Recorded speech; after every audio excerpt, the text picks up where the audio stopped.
হঠাৎ করে আমাদের বাসায় পিকনিক হয়। ভাইয়ারা আসছে পিকনিক করবে, মানে তারা নিজেই রান্না করবে। আমাকে রান্নাতে ভিড়তেই দিচ্ছিল না, তারাই সবকিছু করছিল।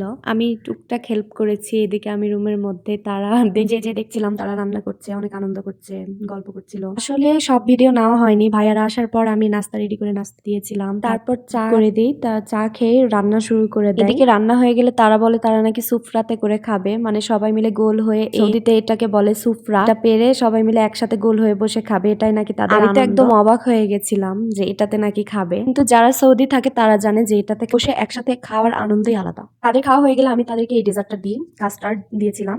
যারা এসেছিল ভাইয়ারা সবাই অনেক আন্তরিক। যে ভাইয়া রান্না করলো ওই ভাইয়া অনেক ভালো ভালো রান্না জানে, রেসিপি জানে। শেষে তারা গল্প করছিল। আমি চা করতে যাব, এমন সময় আমার হাজবেন্ড বলছে তুমি চা করো। ভাইয়া নাকি চা করতে চাইছে, তার হাতের স্পেশাল একটা চা আমাদেরকে খাওয়াবে। তাই এরা গোল হয়ে যায় দেখতেছিল যে রেসিপিটা শিখবে, কিন্তু ভাইয়া তাদেরকে রেসিপি বলেনি। আর এদিকে আমার হাজবেন্ড আমাকে আগে চা দিয়ে দিল। চাটা আসলেই অনেক দারুণ হয়েছিল। চায়ের মধ্যে লেবু আর আদা ছিল, আর সিক্রেট কি একটা দিয়েছে, আমাদেরকে বলেছিল যে টেস্ট করো, তোমরা বলো কি এটা, কিন্তু আমরা কেউই বুঝতে পারি। সেটা ভাইয়া সাথে করে নিয়ে এসেছিল। চা খাই আর ওরা গল্প করছিল। কেমন লাগলো আমার এই ছোট্ট ভিডিও? সবাই ভালো থাকবেন, সুস্থ থাকবেন। আল্লাহ হাফেজ।